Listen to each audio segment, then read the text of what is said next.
Welcome back, everyone. Today, we're going deep, really deep into 16th century Geneva Ooh, exciting. using an excerpt from Christophe Chazelan's work. Yeah. It's called Les Conseils de Genève de 1534 à 1544. Okay. Now, if you think power struggles, religious upheaval, and a city, just forging its own path, Right. that's exactly what we're talking about. It's a fascinating time, and we're going to uncover some It's easy, yeah. surprising details about how Geneva's government actually worked back then. Absolutely. It's a period of just immense change, Yeah.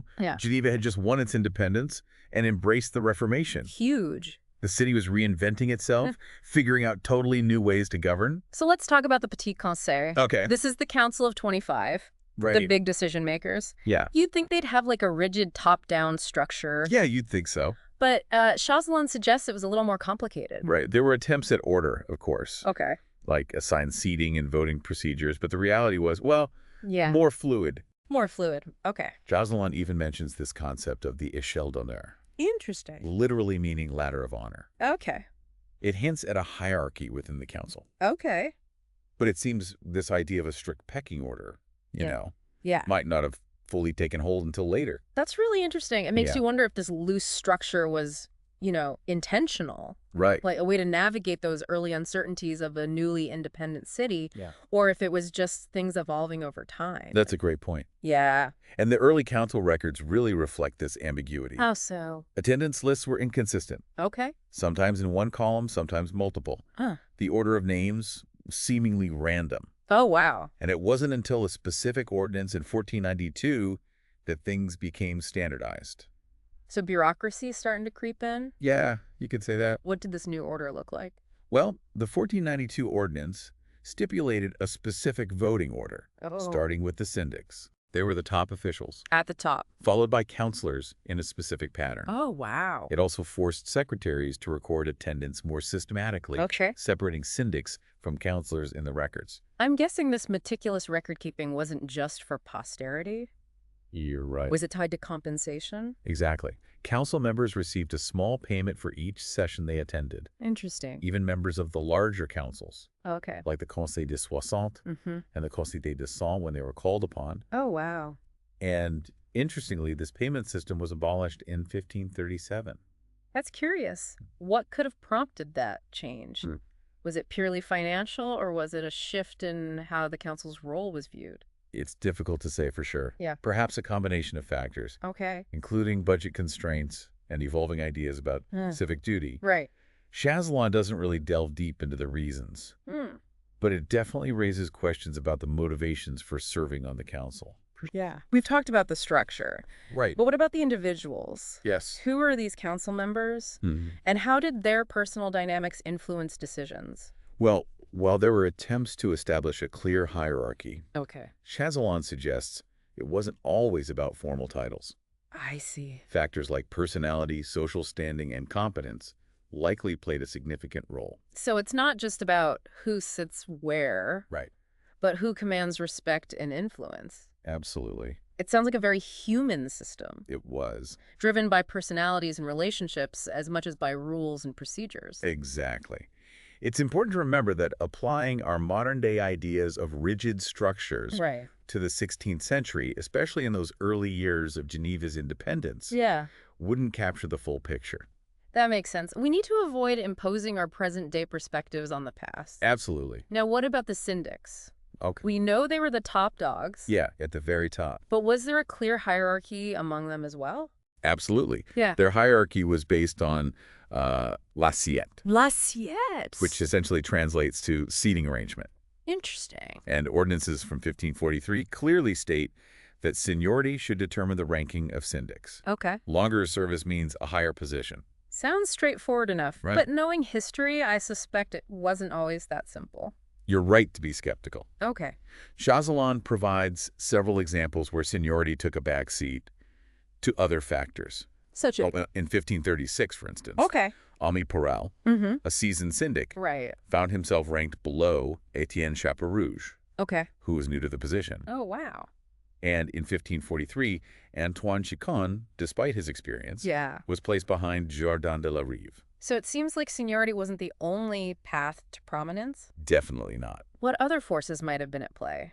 I imagine political alliances, personal influence, Right. maybe even rivalries between different factions in the city. You're on the right track. Geneva, at that time, was divided between the Ville Haute, Yeah. representing the citizens, The citizen? and the Ville Basse, Okay. comprised mostly of merchants and foreigners. Got it. Maintaining a balance between these factions likely played a role in shaping the council's dynamics. It sounds like a delicate balancing act, It was. with the syndics not only navigating the complexities of governing a newly independent city, Right. but also trying to appease different interest groups. Exactly. Were they always successful? Not always. And this is where another fascinating aspect of Chazalon's work comes into play. Okay, tell me more. The issue of absenteeism among council members. Absenteeism. Yeah. You'd think with all these rules and procedures, Right. attendance wouldn't be an issue. Yeah. Especially if they were being compensated. You would think so, wouldn't you? I would. But the text reveals a surprising number of council members, Really? even syndics, frequently missing meetings. Huh. This was despite official regulations and potential penalties. That's wild. Is What might have led to this lax attitude towards such an important civic duty? Well, Chazalon provides a few interesting examples. Okay. Etienne Chapeau Rouge, Yeah. the same syndic we mentioned earlier, Right. often missed meetings due to his business trips to Lyon. Makes sense. And there's Claude Richardet, Okay. who, when summoned for a meeting, Yeah. casually informed the authorities that he was having dinner. Wow, dinner over a council meeting. Right. That suggests a certain level of nonchalance. Yeah. Or perhaps even a deliberate act of defiance? Possibly. Was this a common occurrence, or were these just isolated incidents? Well, Chazalon doesn't provide specific numbers. Okay. He highlights these cases to illustrate a broader trend of absenteeism, particularly among council members with demanding professions and business interests. That makes sense. We're talking about a time when public service wasn't necessarily a full-time job. Right. These were individuals juggling their civic duties with their personal and professional lives. Exactly. And this brings us to the financial side of things, Okay. which might offer another clue to this puzzle. Interesting. You might assume that council members were primarily motivated by personal enrichment, Yeah, you would think. but the text paints a more nuanced picture. Oh, I'm curious to hear more. Okay. Did serving on the council offer significant financial rewards? Not necessarily. Oh, Chazalon highlights several cases where council members actually had to fight really? to receive their due wages or settle debts owed to them by the seigneurie, Okay. Geneva's governing body. You mean they weren't rolling in riches from their government positions? No, not at all. Could this financial strain explain the absenteeism? It's possible. Maybe they were prioritizing their personal businesses or other sources of income? It's certainly a possibility. Yeah. Chazalon cites examples like Jean Lambert, Claude Savoy, and Ami Chaperouge, Okay. all struggling to get what they were owed. Wow. It suggests that financial gain might not have been the primary motivator for many council members. So we're seeing a complex picture emerge here. We are. It wasn't just about power and hierarchy, Right. but also about individual motivations, financial realities, Yes, and the challenges of balancing public service with private life. absolutely. It makes you wonder if money wasn't the driving force. Yeah. What compelled these individuals to serve on the council? That's a great question. And it leads us to another crucial element Okay. in understanding Geneva's government, Mm-hmm. the role of the Conseil General, the General Council. Right. It was a body that represented a broader cross-section of Genevan society Okay. and often played a decisive role during times of crisis. This is where things get really interesting. Yeah. Before we delve into that, Okay. let's take a moment to reflect on what we've learned so far. Okay, sounds good. We've seen that the Petit Conseil, despite its attempts at order and structure, was a dynamic and often unpredictable entity. Yeah. The interplay of personalities, political maneuvering, and the ever-present tension between individual interests and civic duty For sure. created a fascinatingly complex system of governance. Absolutely. It's a reminder that history is rarely neat and tidy. No, it's not. It's a messy human affair, Yeah. driven by ambition, compromise, and the constant push and pull between different forces. I agree. Okay, so So, we've been exploring this inner workings of the Petit Conseil, with all its intrigue and complexities. Right. But let's shift our focus now to the Conseil General, Okay. the General Council, which you mentioned played a crucial role. Yes, especially during times of upheaval. Yeah. Okay, so tell me about the Conseil General. Well, the Conseil General served as a voice for a broader segment of Genevan society. Okay. You can think of it as counterbalance to the Petit Conseil. Right. Ensuring that the interests of the wider populace were considered. So not just an elite group making decisions behind closed doors. Not at all. Was there genuine participation from ordinary citizens? Absolutely. And a prime example of this dynamic in action is the articulants crisis of 1540. Okay. Which Chazalon details in the text. Right. It involved a controversial treaty with Bern. Okay. A dramatic coup attempt and a swift execution. Wow. It's a story that really highlights the power struggles and uncertainties of this era. Yeah, it sounds like something out of a political thriller. It does, doesn't it? What exactly happened? Well, Genevan ambassadors signed a treaty with Bern. Okay. But many saw it as ceding too much control to Bern over lands traditionally shared between the two cities. Right. And this ignited outrage among certain factions in Geneva. I see. And things escalated pretty quickly. So a diplomatic blunder leads to public outcry. Yeah. What happened next? A group of dissenters led by Jean-Philippe Okay. attempted to seize power. Wow. They even went so far as to condemn the ambassadors, Right. the so-called articulants, to death, Oh, wow. even though they weren't present. Wow. That's a bold move. It was. Talk about high stakes. High stakes indeed. What was the Conseil General's role in all of this? The Conseil General was convened repeatedly during this crisis, Okay. demonstrating its importance as the ultimate authority in Geneva. Right. It was during these assemblies that the coup was thwarted. Okay. Jean-Philippe was arrested, tried, and swiftly executed. So the People's Assembly stepped in and restored order. They did. Why does Chazalon focus so much on the Conseil General's role in this event? Well, Chazalon uses this crisis to illustrate how the events of 1540 challenged the notion of solidifying aristocracy. Interesting. Despite the efforts to formalize power within the Petit Conseil, Okay. the Conseil General, with its broader representation, Right. ultimately held the reins. Yeah. It's a fascinating reminder that power is rarely static, I see. especially in such a volatile period. It makes you wonder if this crisis was a turning point for Geneva. Right. Did it solidify the power of the Conseil General?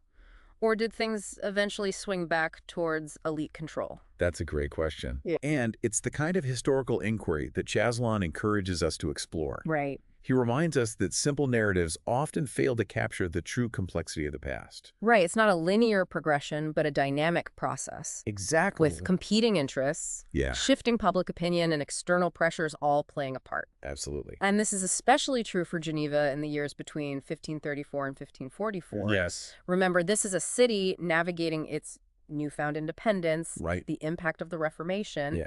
and a delicate relationship with powerful neighbors like Bern. Well, sure. So much change packed into a single decade. A lot of change. It's no wonder there was so much tension and uncertainty. It's understandable. Yeah. Precisely. And to fully grasp these events, we need to kind of zoom out and consider the broader context. Okay. The Reformation was sweeping across Europe, Right. reshaping not just religious beliefs, Yeah. but also the political landscape. Huge changes. Traditional hierarchies were being challenged, Right. and new ideas about governance were emerging. So Geneva wasn't an isolated case, Yeah, but part of a much larger European transformation. exactly. It's like watching a chain reaction, Yeah. with each city-state dealing with the aftershocks of the Reformation. It must have been a truly exhilarating and terrifying time to be alive. I imagine so. So much uncertainty, so much potential for both progress and disaster. Imagine the passionate debates, Yeah. the alliances forged and broken, Right. the fear and the hope that gripped the city. Yeah, It's a powerful reminder that history is more than just dates and names. for sure. It's a tapestry woven with human emotions and aspirations. Beautifully put. Thank you. As we wrap up this part of our deep dive, Yeah. what are the key takeaways for you? What's the so what for our listeners? Well, I think Chazalon's work reminds us that power is rarely absolute, Okay. even in seemingly hierarchical systems. Right. The fluid dynamics of Geneva's early government, the influence of individual personalities, and the power of the people through the Conseil General Right. all paint a picture of a society constantly negotiating its own destiny. It's a story of ambition, compromise, Yes. and the constant push and pull between order and chaos. Exactly. And for me, the most compelling aspect is this. Okay. Despite the attempts at structure and order, Right. human behavior, with all its unpredictability and complexity, Yeah. always finds a way to disrupt even the most carefully laid plans. It's a reminder that history is made by people, Yes. not just by systems. It is. And sometimes those people are more interested in dinner than council meetings. Precisely. And with that in mind, Yeah. let's move on to our final segment, Okay. where we'll explore what Chasselon's insights about Geneva's past Right. can teach us about power, politics, and the human condition today. Sounds good. So we've journeyed through this intricate world of Geneva's early government. Well, yeah. Witnessed power struggles, absentee council members, Yeah. and even a dramatic coup attempt. Yeah, it's It's clear that this wasn't just a time of political and religious change, right. but a period of immense human drama. What fascinates me is how Chasselon uses these seemingly mundane details, Yeah. like seating arrangements, attendance records, financial disputes, Mm-hmm. to reveal the personalities and motivations behind the official narratives. Right. It's like piecing together a historical puzzle, Yeah. where each detail offers a glimpse into the lives and decisions of these individuals. It's like we're getting a behind-the-scenes look at history, Right. Seeing the human foibles and ambitions that shaped these events. Exactly. So let's play detective for a moment. Okay. What's the overarching message Chasselon wants us to take away from all of this? What can Geneva's story teach us about power and politics that's still relevant today? If we connect this to the bigger picture, Okay. I think Chasselon's work reminds us that history is never truly settled or static. Okay. Even the most meticulous attempts to impose order and structure can be disrupted by individual ambition, political maneuvering, Right. and the simple fact that humans are, well, human. It's like a constant tug of war, isn't it? It is. Different forces pulling in different directions, Right. creating a dynamic tension that never quite settles into equilibrium. Exactly. And that's what makes studying this period so captivating. Yeah. We see the push and pull between those seeking stability and control and those who challenge the status quo, Right. whether through their actions, their absence, or their outspoken dissent. Yeah. It speaks to a fundamental tension that exists within any system of governance. It makes you wonder if this tension is inherent in any form of collective decision-making. It's a good question. You need rules and structure to create order, Right. but you also need flexibility and adaptability Yeah. to respond to those unexpected twists and turns that history inevitably throws our way. I think you've hit on a key insight there. Yeah. It's about finding that delicate balance Right. between maintaining order and allowing for the dynamism that drives progress and change. It's a lesson that's as relevant today as it was in 16th century Geneva. Absolutely. It reminds us that effective governance isn't just about following the rule book. Yeah. It's about understanding the human element, Yeah. the motivations, the compromises, the inevitable messiness that comes with any collective endeavor. And this brings us back to the challenge of interpreting historical sources, Okay. something Chasselon emphasizes throughout his work. Yeah. He cautions against viewing the past through our modern lens, Right. urging us to consider multiple perspectives Okay. and acknowledge the limitations of the evidence at hand. So it's not about passing judgment on the past, No. but about trying to understand it on its own terms, to Right. step into the shoes of those who lived through these events, Yeah. to see the world through their eyes, and to appreciate the complexities they faced. Precisely. And as we conclude our deep dive into Chasselon's work, I'd like to leave you with this thought. Okay. Despite attempts at order and structure, Right. Geneva's early government was a dynamic and often unpredictable entity. Yeah. Individual ambitions, shifting political alliances, and the constant struggle for power ultimately shaped the city's destiny.